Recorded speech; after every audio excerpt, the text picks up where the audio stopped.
In part one, we focused on writing an introduction that grabs the reader's attention. Today, we're diving in the heart of every story, the conflict and plot. Without conflict, your story feels flat, and without plot, it feels aimless. But when you develop both together, you create tension, you create movement, and a story that makes the examiner want to read more. Conflict is the problem, challenge, or struggle that drives your story forward.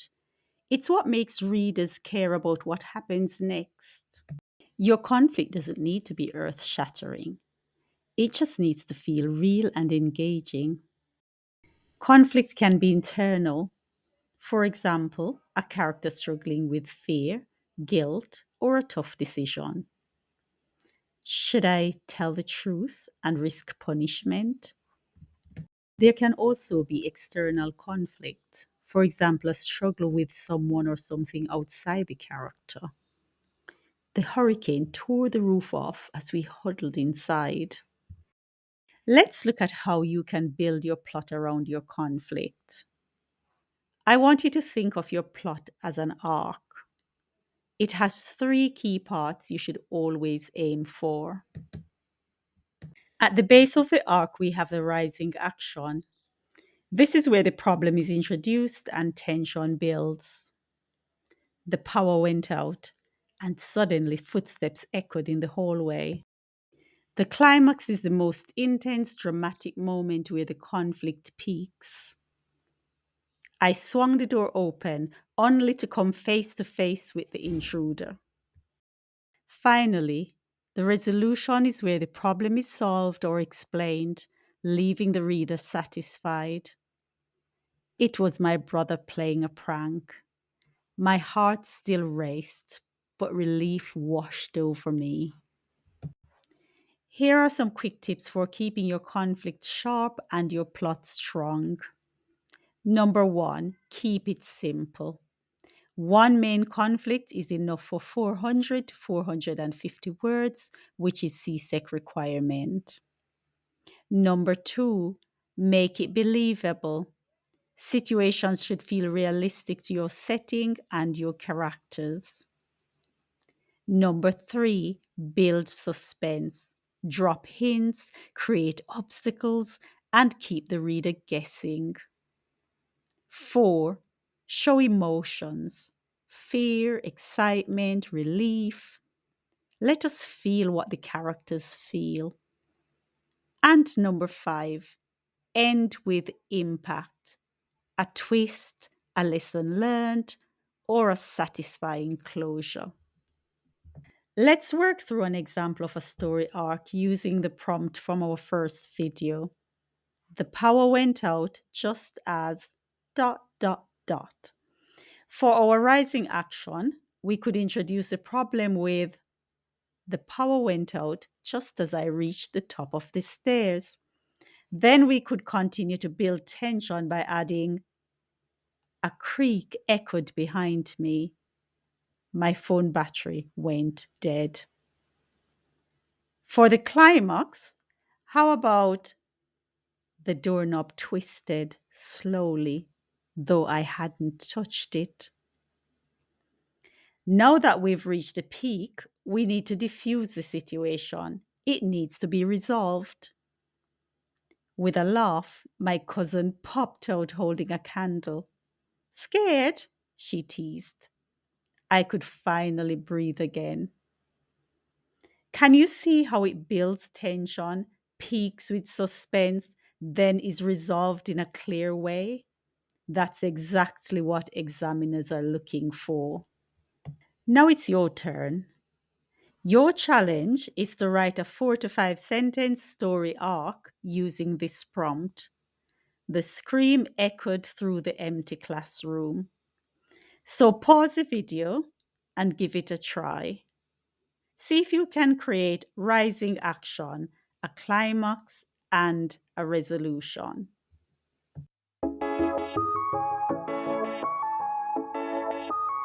Here's a sample story arc based on the prompt. Rising action.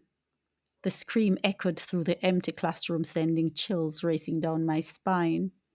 I was sure I had locked the school doors when I stayed behind to finish marking papers. Heart pounding, I grabbed the nearest ruler like a weapon and crept towards the sound.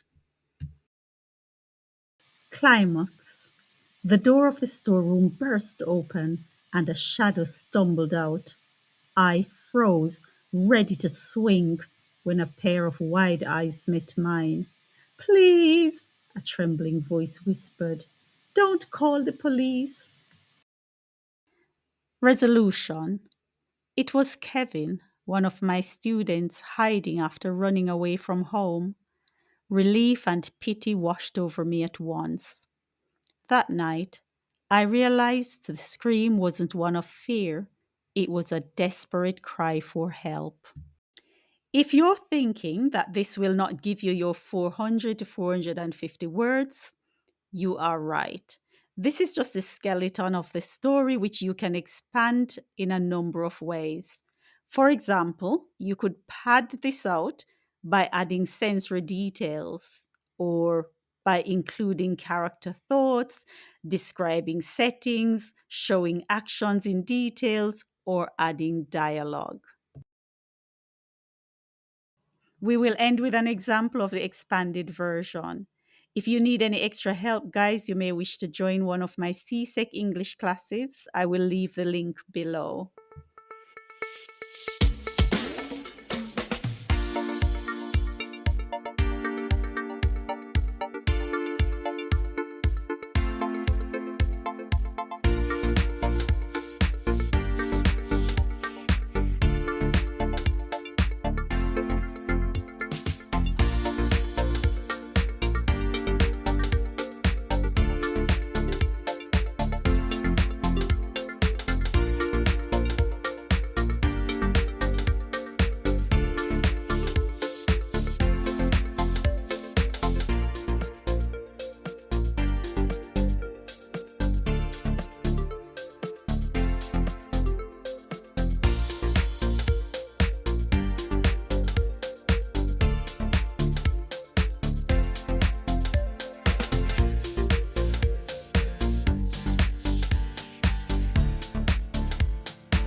If you enjoyed this video, spread the joy by sharing it with someone who might benefit.